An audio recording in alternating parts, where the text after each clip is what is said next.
বাংলাদেশ টি-20 দলের অধিনায়ক হওয়ার যোগ্যতা আছে তাসকিনের, বললেন খালেদ মাহমুদ সুজন। লিটন দাস দৌড়ে থাকলেও প্রমাণ দিয়েই ফিরতে হবে জাতীয় দলে। জাতীয় দলে চুক্তি নবায়নের আগেই ভুটান যাচ্ছেন 6 নারী ফুটবলার। তাবিথা আউয়ালের সঙ্গে বৈঠকে হয়নি কোনো আলোচনা। নারী এশিয়ান কাপের দলে থাকা নিয়ে সংশয়।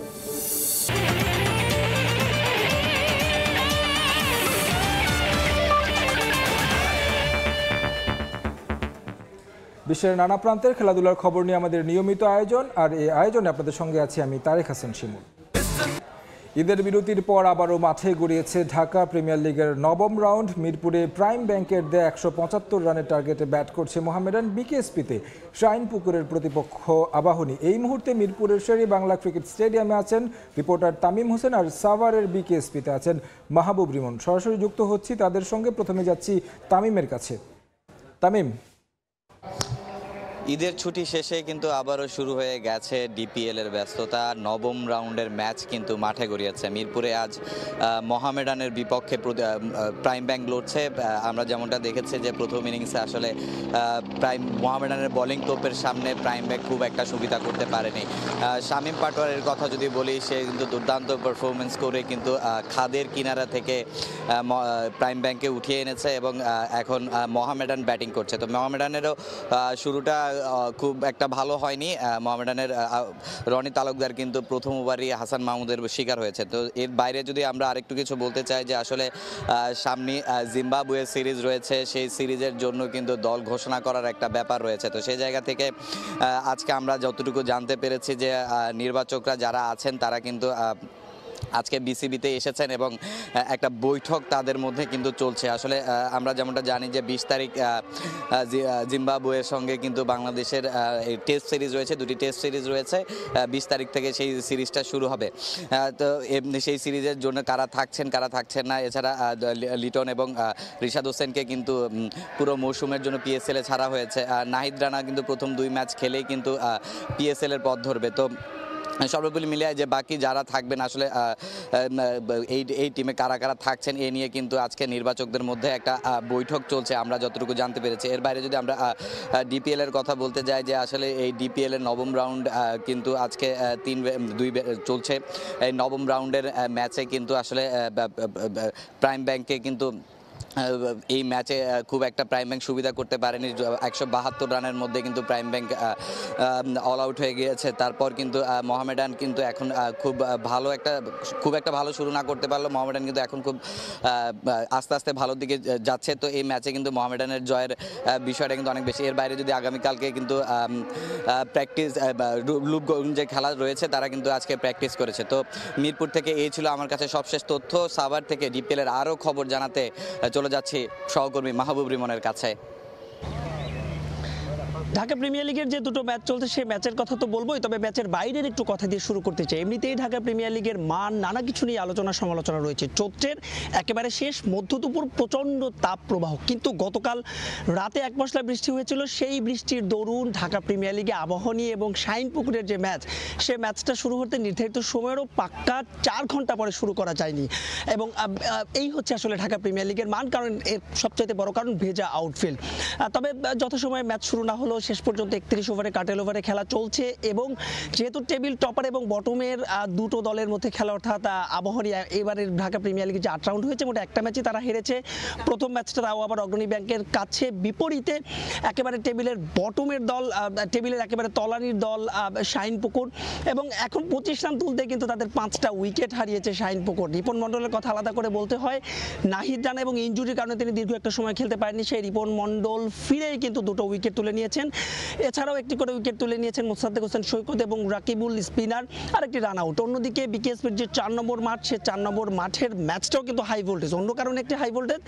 এবারে কাগজে কলমে না হলেও কিন্তু তীব্র দুর্দান্ত ক্রিকেট খেলছে খালেদ মাহমুদ সুজনের গুলশান ক্রিকেট ক্লাব এবং তাদের প্রতিপক্ষ ধানমন্ডি স্পোর্টস ক্লাব অর্থাৎ আশরাফুল এবং খালেদ মাহমুদ সুজন জাতীয় দলের সাবেক দুই অধিনায়ক যারা কিনা এবার কোচের ভূমিকায়, সেই দুই দলের মধ্যে লড়াই। এখানেও কিন্তু খুব একটা রান হয়নি, এখন পর্যন্ত 48 ওভারের মতো খেলা হয়েছে, 7 উইকেটে 235 রান তুলেছে। একমাত্র ফজলে মাহমুদ রাব্বি 65 রান করেছেন সে ধানমন্ডি স্পোর্টস ক্লাবের হয়ে। অন্যদিকে দ্বিতীয় সর্বোচ্চ স্কোরের কথা যদি বলি ইয়াসির আলী চৌধুরী রাব্বি। সব মিলিয়ে আসলে এই ম্যাচটা ভীষণ গুরুত্বপূর্ণ, বিশেষ করে সুপার লিগের যে আমরা কথা বলি অর্থাৎ শীর্ষ 6 দল 11টা করে ম্যাচ পাবে, আসলে সেখান থেকে শীর্ষ 6-এ যদি জায়গা করে নিতে হয় এই ম্যাচটার উপর কিন্তু অনেক হিসেব নিকেশ নির্ভর করছে, অর্থাৎ 4 নম্বর মাঠে। তবে 3 নম্বর মাঠে আবাহনীর যদি এই ম্যাচটা জিততে পারে তবে বলাই বাহুল্য যে তাদের চ্যাম্পিয়ন যে শিরোপা ধরে রাখার পথে তারা অনেকটাই এগিয়ে যাবে। তো এই ছিল আমার কাছে সাভারের বিকেএসপি থেকে আবাহনী এবং শাইনপুকুর এবং 4 নম্বর মাঠে ধানমন্ডি স্পোর্টস ক্লাব এবং গুলশান ম্যাচের সবশেষ আপডেট। ডিপিএলের সবশেষ খবরাখবর জানছিলাম দুই সহকর্মীর কাছ থেকে। মিরপুর থেকে যুক্ত হয়েছিলেন তামিম এবং কি সাভারের বিকেএসপি থেকে যুক্ত হয়ে সবশেষ খবর জানাচ্ছিলেন মাহবুব রিমন। তাসকিন আহমেদও দিতে পারেন টি-20 দলের নেতৃত্ব, শুধুমাত্র পেসার বলে তাকে অধিনায়ক করা যাবে না বিষয়টা ঠিক না বলে মনে করেন খালেদ মাহমুদ সুজন। যদিও শর্টার ফরম্যাটের অধিনায়কের দৌড়ে এগিয়ে আছেন লিটন দাস, তবে এর আগে তাকে পারফর্ম করে দলে ফিরতে হবে বলে মন্তব্য করেন সুজন। এছাড়া তার মতে পিএসএল হবে লিটনের নিজেকে প্রমাণের বড় সুযোগ। প্রাণ ফিরেছে মিরপুরে চিরচেনা রূপে হোম অফ ক্রিকেট। ছুটি শেষে ডিপিএল এর 9ম রাউন্ড সামনে রেখে অনুশীলনে ব্যস্ত ক্রিকেটাররা। তবে গুরু সালাউদ্দিনের সঙ্গে এদিন শান্ত মজেছিলেন গভীর আলোচনায়। সিনিয়র সহকারী কোচও দীর্ঘ সময় মনোযোগী হয়ে শুনেছেন তার কথাগুলো। আন্তর্জাতিক অঙ্গনে ফর্মে নেই শান্ত, ছেড়েছেন টি-20 দলের নেতৃত্ব।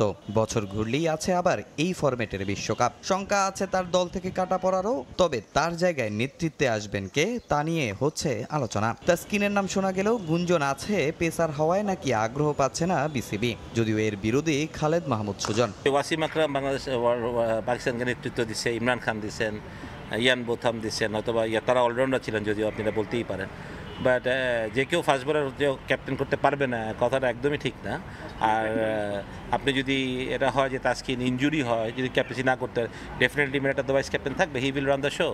তো বাট এটা তো আসলে বোর্ডের ব্যাপার, বাট ফার্স্ট বলার ক্যাপ্টেন্সি করতে পারবে না এটা ভুল কথা আসলে। অনেককে নিয়ে আলোচনা হলেও টি-20 দলের ক্যাপ্টেন্সিতে লিটন দাসের সম্ভাবনা অনেক বেশি। তবে জাতীয় দলে ফর্মে নেই এলকেডি, তাই ভালো চয়েস হলেও আগে পারফর্ম করে তাকে দলে ফেরাটা জরুরি মনে করেন সাবেক এই অধিনায়ক। মানে এমন না যে কেউ এত বছর ধরে ক্রিকেট খেলছে, ক্যাপ্টেন্সির গুণটা লিটন তা বাংলাদেশ ক্যাপ্টেন্সি করেছে অলরেডি, সুতরাং ওর মধ্যে যে অ্যাবিলিটি আছে সেটা তো আমরা জানি। আগে লিটনকে ফিরতে হবে, তারপর অধিনায়কত্ব বিসিবি দিবে কি দিবে না, কাকে দিবে আমি সেটা বললাম, সেটা তো বাংলাদেশ যাকে দিতে পারে, বাট আগে লিটনের বাংলাদেশের দলের ফিরে আসাটা খুব জরুরি। আমি সেটা নিজের পারফরমেন্স নিয়ে চিন্তিত লিটনও। এদিন গুরু সালাউদ্দিনের কাছ থেকে পরামর্শ নিতে দেখা গেছে তাকেও। খেলতে যাবেন আবার পাকিস্তান সুপার লিগে, যা বড় সুযোগ লিটনের জন্য।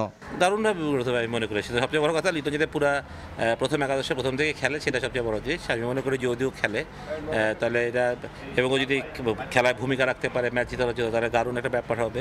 সেটাও দলের জন্য এবং লিটনের জন্য একটা বিরাট বড় কনফিডেন্ট বিল্ড আপের জায়গা হবে। ডিপিএল এর 9ম রাউন্ড শেষ করেই পাকিস্তানের পথ ধরবেন লিটন। আগামী 11 এপ্রিল থেকে শুরু হবে পিএসএল। খেলবেন করাচি কিংসের হয়ে। তামিম হোসেন, সময় সংবাদ, ঢাকা। প্রথমবারের মতো বিদেশি কোনো লিগে খেলতে যাওয়া নিয়ে উচ্ছ্বসিত রিশাদ হোসেন। পিএসএলে দারুণ কিছু করার অপেক্ষায় তিনি। সেরা পারফর্ম করতে স্কিল উন্নতির সঙ্গে জোর দিয়েছেন মানসিক দৃঢ় করতে। পরামর্শ নিয়েছেন সিনিয়র সহকারী কোচ সালাউদ্দিনের কাছ থেকে। আর এখান থেকে নেওয়া অভিজ্ঞতা পাকিস্তান সিরিজে কাজে লাগাতে চান রিশাদ হোসেন। এর আগেও রিশাদের ডাক এসেছিল বিদেশি লিগে, ছাড়পত্র না মেলায় খেলা হয়নি বিগ ব্যাশের মতো টুর্নামেন্টে। অবশেষে তার স্বপ্ন পূরণ হওয়ার পথে, খেলতে যাচ্ছেন পাকিস্তান সুপার লিগে। বিপিএল চলাকালীনই সুখবর পেয়েছিলেন এই লেগি। গ্রিন সিগন্যাল আগে দিয়ে রেখেছিলেন ফরচুন বরিশাল সতীর্থ পাকিস্তানি পেসার শাহিন আফ্রিদি। তার লাহোর কালান্দার্স দলই রিশাদ। তবে শঙ্কা ছিল এনওসি পাওয়া নিয়ে। বিসিবি তাকে ছেড়েছে পুরো মৌসুমের জন্য। এবার এই লিগে দারুণ কিছু করার অপেক্ষায় টাইগার ক্রিকেটার। প্রথমে আলহামদুলিল্লাহ যে এনওসি পাচ্ছি এবং যাচ্ছি পাকিস্তানে, তো এর চেয়ে বড় মানে আমার কাছে মনে হয় না যে আমি এর থেকে বড় খুশি। পিএসএল শেষে পাকিস্তান যাবে বাংলাদেশ, খেলবে টি-20 সিরিজ। পিএসএল থেকে পাওয়া অভিজ্ঞতা সেই সিরিজে কাজে লাগাতে চান রিশাদ। পিএসএলে যাচ্ছি, এটা আমার জন্য অনেক অপরচুনিটি এবং আমার ফিউচারের জন্য ভালো এবং বাংলাদেশ ক্রিকেটের জন্য ভালো। তো আমি চেষ্টা করব যে এখান থেকে যতটুকু নেওয়া যায় এবং বাংলাদেশকে যতটুকু যাওয়া যায়। ডিপিএলে মোহামেডানের বিপক্ষে ম্যাচ খেলেই পাকিস্তানের পথ ধরবেন রিশাদ, আর আগামী মেতে পাকিস্তান সফরে যাবে বাংলাদেশ দল। খেলবে 5 ম্যাচের টি-20 সিরিজ। তামিম হোসেন, সময় সংবাদ, ঢাকা। দলের খবর, বিশ্বকাপ কোয়ালিফায়ারের মাঠে নামার আগে প্রস্তুতি ম্যাচে স্কটল্যান্ডের মুখোমুখি হবে বাংলাদেশ নারী ক্রিকেট দল। লাহোর সিটি ক্রিকেট অ্যাসোসিয়েশন মাঠে ম্যাচটি গড়াবে বাংলাদেশ সময় বিকেল 3টায়। পাকিস্তান সফরের আগে ঢাকায় প্রধান কোচ সরওয়ার ইমরানের অধীনে ক্যাম্প করেছে টাইগ্রেসরা। স্কটল্যান্ডের বিপক্ষে মাঠে নামার আগে অবশ্য সেখানেও অনুশীলনের সুযোগ পেয়েছেন তারা। প্রতিপক্ষ দলের বিপক্ষে অতীত অভিজ্ঞতা ইতিবাচক, তাই 10 এপ্রিল প্রথম ম্যাচে মাঠে নামার আগে জয় দিয়ে প্রস্তুতি সারতে মুখিয়ে জ্যোতিরা। মূল পর্বে জায়গা করে নিতে হলে 5 ম্যাচের 4টিতে জিততে হবে টাইগ্রেসদের। 3 ম্যাচ জিতলেও নেট রান রেটে এগিয়ে থাকতে হবে লাল সবুজের প্রতিনিধিদের। তবে এসব সমীকরণ পেছনে ফেলে মূল লড়াইয়ে নামার আগে ইতিবাচক ফলাফল চায় বাংলাদেশ। বাফুফে সভাপতির সঙ্গে বৈঠকের পরও বিদ্রোহী নারী ফুটবলারদের জাতীয় দলের ভবিষ্যৎ নিয়ে আসেনি কোনো সিদ্ধান্ত। চুক্তি নবায়ন করা ছাড়াই ভুটানে লিগ খেলতে গেল সাবিনা মাসুরা সহ 6 ফুটবলার। তবে দেশ ছাড়ার আগে তাদের গুরুত্বপূর্ণ দিক নির্দেশনা দিয়েছেন ফেডারেশনের সভাপতি তাবিথ আউয়াল। ঈদের ছুটি কাটিয়ে শুরু হলো বাংলাদেশ ফুটবল ফেডারেশনের কর্মব্যস্ততা। ফেডারেশনে এসেই গণমাধ্যম কর্মীদের সঙ্গে ঈদের শুভেচ্ছা বিনিময় করেন সভাপতি তাবিথ আউয়াল। তারপর বিভিন্ন এজেন্ডা নিয়ে কর্মকর্তা ও নারী ফুটবলারদের সঙ্গে আলোচনায় বসেন তিনি। সাবিনা, ঋতুপর্ণা, মাসুরা সহ 6 ফুটবলার খেলবেন ভুটান লিগে। তবে বয়স সংক্রান্ত জটিলতা থাকায় ডাক পেয়েও যা হচ্ছে না সাগরিকার। দেশ ছাড়ার আগে নারী ফুটবলারদের বিভিন্ন বিষয়ে দিক নির্দেশনা দিয়েছেন বাফুফে সভাপতি। তারা বিদেশের মাটিতে খেলতে যাচ্ছে, এটা বাংলাদেশের ভাবমূর্তি যাতে আরও বাড়ে, ওই আঙ্গিকেই উনি আমাদের মেয়েদেরকে বলেছে, আমাদের এখানে বাংলাদেশের মেয়ে হয়ে তোমরা খেলতে যাচ্ছ, বাংলাদেশ ফুটবল ফেডারেশনের এখানে ভাবমূর্তি জড়িত, তোমরা ভালো ফুটবল খেলবা। তবে নারী ফুটবলারদের সঙ্গে নতুন চুক্তি নবায়ন ও পিটার বাটলারের অধীনে অনুশীলনে যোগ দেওয়া নিয়ে কোনো আলোচনা করেননি তাবিথ আউয়াল। তাতে নারী এশিয়ান কাপ বাছাইয়ে জাতীয় দলের ক্যাম্পে এই 6 ফুটবলার থাকবেন কিনা সেটা নিয়ে দেখা দিয়েছে অনিশ্চয়তা। একটা জাস্ট আমাদের একটা সৌজন্য সাক্ষাৎ, এর বাইরে আমাদের আর কোনো কথা হয় নাই এবং আমরা এর বাইরে কোনো কথা আমরা বলতে চাই না। আগামী 10 জুন সিঙ্গাপুরের বিপক্ষে হোম ম্যাচে মাঠে নামবে হামজা জামালরা। তার আগেই এনএসসি থেকে জাতীয় স্টেডিয়াম বুঝে পেতে চায় বাফুফে। ফাহিম ইসলাম, সময় সংবাদ, ঢাকা। এই ছিল খেলার সময়ের এখনকার আয়োজন। সঙ্গে থাকুন সময়ের।